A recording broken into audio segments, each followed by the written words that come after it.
कसं शे भो आपला होता हॅपी वाला बर्थडे. मग काय नाही मी म्हणतो डायरेक्ट हाऊ व्हिडिओ आहे रनी मग कसं शे काम पहिले मग बाकीनं नंतर.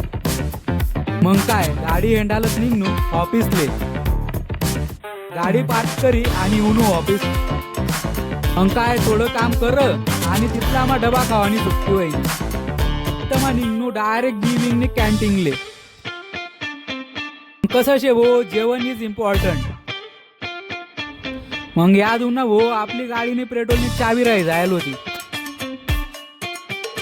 परत उनू ऑफिसले काम करी लिहिलं. मग आता ऑफिसमा करा बर्थडे सेलिब्रेट आणि संध्याकाळी परत निघणू एरोली. आणि मग काय घर बी करा बर्थडे सेलिब्रेट आणि निघणू पार्टीले. आम्ही करतो पार्टी तो तुम्ही करा आराम जपा रे भो.